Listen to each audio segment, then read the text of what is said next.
New York City has always had a colorful art scene. From the mosaics of the 1920s to the collages of today, people from around the world have congregated to express themselves through art. However, this scene, while it may be colorful within the prints and paintings themselves, was made up almost entirely by white male artists until a movement rose up that sought to paint a more diverse picture. Activist artists shaped the current political climate by redefining the idea of what it means to be an artist. One artist in particular, Barbara Kruger, stood out through her voice and the message she sent through her artwork. Yet Kruger's art's impact has been downplayed because of her gender. Other groups, such as the Guerrilla Girls, were forced to hide behind pseudonyms and do public campaigns rather than exploring the traditional museum scene. Limits to success placed by sexism and racism were not confined to the art world, but rather stretched out into almost every field of work. Only 5% of Nobel Prize winners between 1901 and 2018 were women. Women make up less than 30% of the world's researchers. Discrimination affects marginalized people's ability to succeed in most careers.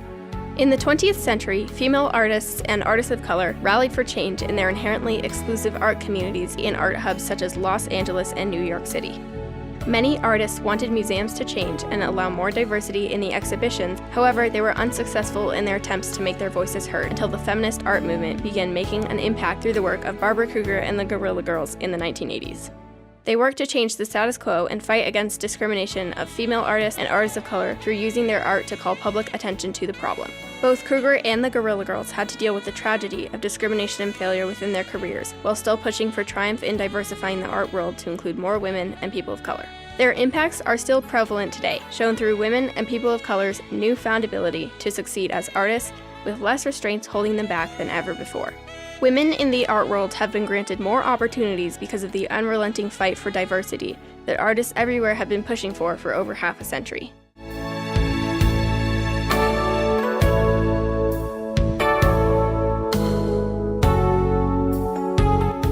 The women's rights movement in the United States was popularized through the work of suffragettes. Women gained the right to vote in 1920, but this only encompassed white women. In some states, Native American women could not vote until 1948. This movement sparked many others fighting for women's rights, but most of those only fought for straight white women. Equality was never fully established through any of these campaigns, and despite a few smaller protests fighting for racial equality, little progress was made. Minority exclusion from other campaigns was prevalent in most activist scenes until the 1970s, when artists rose up and fought for intersectionality within the art world and feminism as a whole. Intersectional feminism, first coined by UCLA professor Kimberly Crenshaw in 1989, is a specific branch of feminism that looks at how discrimination affects people on multiple levels. The art world in the 1980s was very exclusive and inherently limited how successful an artist could be if they weren't a straight white male, like Jackson Pollock and Andy Warhol. The women's movement continuing on from the 1960s wasn't focused on fixing this aspect of history, so others had to rise up and join together to fight for diversity in places it hadn't been fought for before. Triumphs were occurring in many fields, but the art world was still extremely exclusive until activist groups decided to approach the tragedy of discrimination in a new way that would force people to listen. In the 70s, budding artist Barbara Kruger began to work at Condé Nast Publications after art school. She worked on page spreads and fashion sketches, but quickly grew bored of her work. She experimented in collage and mixed media art on the side. Using a combination of words and photos, Kruger was able to communicate her ideas of feminism, racial equality, and anti-capitalism. Soon after, Kruger left Condé Nast to make her political collages full-time. It wasn't until the 1980s that Kruger publicly exhibited her fully developed work in her fresh, distinct style, which drew a lot of local attention. By the early 1980s, women in the art world began to speak out. One group, dubbed the Guerrilla Art Action Group, or GAG, turned to theatrical displays inside of museums of New York City to directly address sexism, racism, and injustice in the world. In November of 1969, the group went into the Museum of Modern Art. 4 members began to wrestle in the lobby. While this distraction was happening, another member scattered posters printed with the demand that the Rockefeller family resign from the museum board. The poster accused the Rockefellers of using art to disguise their manufacturing of weapons for the Vietnam War. Their public approach to art later inspired the Guerrilla Girls to take action in the way that they did. One artist who set out to fight injustice in the late 70s was Barbara Kruger, the New York City artist whose work gradually rose to the surfaces of street lamps and subway stations. She used her art to speak out against the injustices she faced. Kruger was experienced in many mediums of art, but her earlier work was more focused on abstract sculptures than politics. During the 1980s, Kruger experienced a wave of attention that expanded her reach. In her art district of downtown New York City, Kruger's art could be found in the form of ad campaigns, stickers, installations, and more. Her ability to grab the public's eye and stay relevant in the ever-changing city was one of the main ways she expanded her influence past that of other artists. Her messages would have been lost in the crowd had she not constantly fought an uphill battle for the sake of female artists and artists of color everywhere. But Kruger was not alone in her fight. The Guerrilla Girls debuted their first piece of artwork in 1985, demonstrating early techniques similar to those that Kruger used. Their first piece listed a number of exhibitions that excluded women and pointed out the source of the problem that Kruger had called out previously. The deeper into the art world the Guerrilla Girls dug, the more issues they found. Their strategy was to catch the eye of the public and expose ordinary people to the exclusivity within the museum world. Even when the high-end institutions wouldn't listen to their demands, the public stepped in and fought for equality in masses. By this point in the 80s, the feminist art movement was just as much about the supporters of the movement as the leaders. The Guerrilla Girls described themselves as the conscience of the art world and continued to make exposé-style pieces about galleries and museums. In 1987, the Whitney Museum Biennial featured only 23% female artists. The Guerrilla Girls published their retaliation shortly after. Seeing the public's reaction to this piece published about them, the Whitney Museum apologized.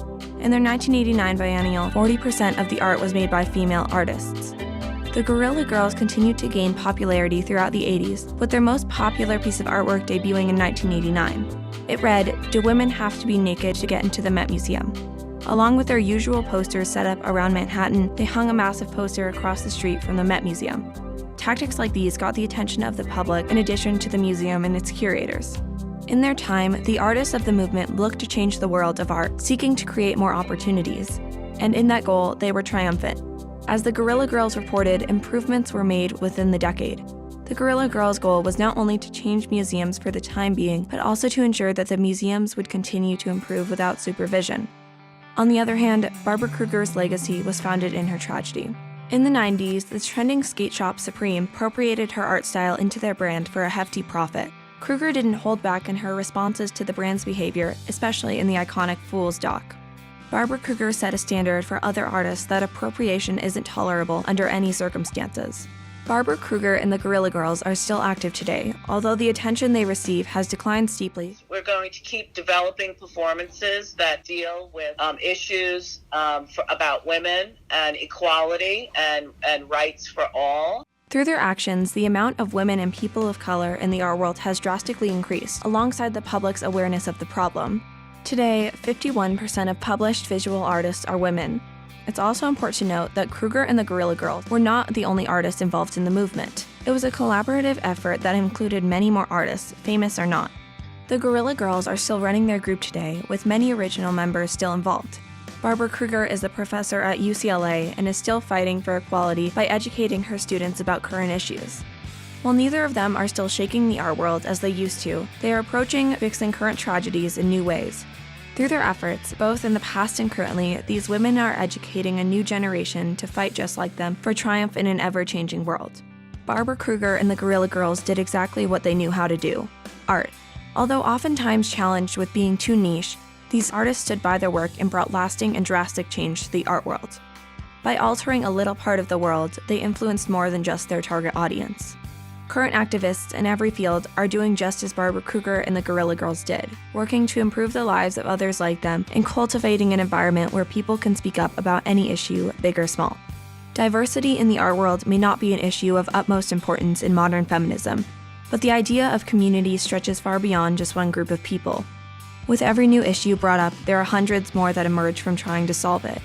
But with each new solution, a community grows closer together. The female artists of the late 20th century are not the only force that pushed for equality then, and they are not the only people to thank for how far we have come as a whole. The triumph we have found in equality this far was created through many communities coming together in one ideology: feminism. Kruger and the Guerrilla Girls did not change the world immediately, but through their impacts on the art world, they changed individual lives. As Judy Chicago once said, "How history is written, both in and out of art institutions, is how you shape the world."